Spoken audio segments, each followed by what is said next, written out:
الحمد للہ رب العالمین والصلاة والسلام علی سید الانبیاء والمرسلین۔ معزز سامعین و ناظرین، السلام علیکم ورحمۃ اللہ وبرکاتہ۔ ایک بہت خوبصورت حدیث طیبہ میری نظروں کے سامنے سے گزری، سوچا آپ لوگوں سے بھی وہ حدیث طیبہ شیئر کرتا چلوں۔ صحیح بخاری کے اندر اس حدیث طیبہ کو نقل کیا گیا ہے۔ اس کے راوی حضرت ابو ہریرہ رضی اللہ تعالی عنہ ہیں۔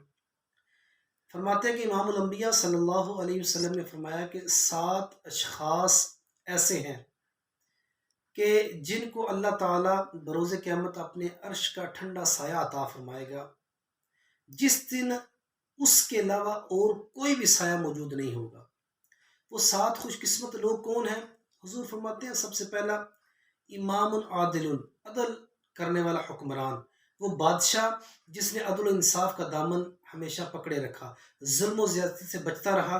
فرمایا وہ خوش قسمت شخص اللہ کا عرش کا ٹھنڈا سایہ پائے گا۔ حضور فرماتے ہیں دوسرا وہ شخص ایسا نوجوان جس کی جوانی اللہ تعالیٰ کی عبادت میں گزری، جس کی جوانی اللہ تعالیٰ کے ذکر کے اندر گزری اور طہارت اور پاکیزگی کے اندر گزری۔ حضور فرماتے ہیں ایسا نوجوان اللہ تعالیٰ کا عرش کا ٹھنڈا سایہ پائے گا۔ آقا کریم نے فرمایا تیسرا وہ شخص جس کا دل مسجد سے لگا رہتا ہے، مسجد کے ساتھ اس کا دل معلق رہتا ہے، ایک نماز پڑھ کے آتا ہے، دوسری نماز کی اس کو فکر لگی رہتی ہے کہ کس وقت دوسری نماز کا وقت ہوگا، میں پھر مسجد جاؤں گا، اور مسجد آتا جاتا رہتا ہے، اس کا دل مسجد سے لگا رہتا ہے۔ حضور فرماتے ہیں ایسے شخص کو اللہ تعالیٰ قیامت والے دن اپنے عرش کا ٹھنڈا سایہ عطا فرمائے گا۔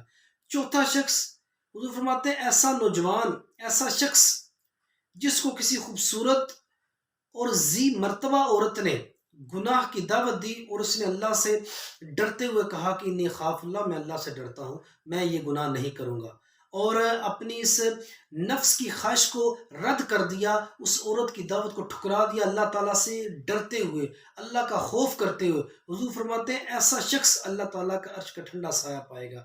آگے امام الانبیاء صلی اللہ علیہ وسلم نے فرمایا اگلا، فرمایا کہ 2 ایسے لوگ جو آپس میں ایک دوسرے سے اللہ تعالیٰ کی رضا کے لیے محبت کرتے ہیں، اور اگر وہ جدا بھی ہوتے ہیں تو اللہ تعالیٰ کی رضا کے لیے جدا ہوتے ہیں۔ حضور فرماتے ہیں ایسے لوگ 2 شخص جو اللہ کی رضا کے لیے محبت کرتے ہیں، اللہ کی رضا کے لیے آپس میں جدا ہوتے ہیں، حضور فرماتے ہیں کہ اللہ تعالیٰ ایسے لوگوں کو عرش کا ٹھنڈا سایہ عطا فرمائے گا۔ پھر امام الانبیاء صلی اللہ علیہ وسلم فرمایا اگلا وہ شخص جس نے صدقہ اتنی پوشیدہ اور مخفی انداز کے اندر کیا کہ دائیں ہاتھ نے صدقہ کیا، بائیں ہاتھ کو خبر نہ ہوئی، یعنی کہ اتنی خاموشی کے ساتھ صدقہ کیا اللہ تعالیٰ کی رضا کے لیے کہ اللہ اور اس کے علاوہ کسی تیسرے کو پتہ ہی نہیں کہ اس نے اللہ کی بارگاہ میں صدقہ کیا ہے۔ حضور فرماتے ہیں اتنی پوشیدگی کے ساتھ، اتنی مخفی انداز کے اندر صدقہ کرنے والا شخص اللہ اس کو اپنے عرش کا ٹھنڈا سایہ عطا فرمائے گا۔ اور امام الانبیاء صلی اللہ علیہ وسلم نے فرمایا آخری وہ شخص، 7واں وہ شخص جس کو اللہ اپنے عرش کا ٹھنڈا سایہ عطا فرمائے گا، فرمایا وہ شخص جو تنہائی کے اندر اللہ کا ذکر کرتا ہے، اور ذکر کرتے کرتے اس کی آنکھوں سے آنسو بہہ پڑتے ہیں، اور یہ اتنا مقبول عمل ہے اور اتنی سعادت کی بات ہے۔ امام الانبیاء فرماتے ہیں ایسے شخص کو اللہ تعالیٰ اپنے عرش کا ٹھنڈا سایہ عطا فرمائے گا۔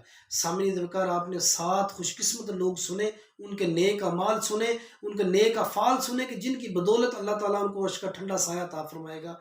ہمیں بھی چاہیے کہ ہم ان لوگوں کی مائیت بھی اختیار کریں اور ان جیسے اعمال کرنے کی بھی کوشش کریں۔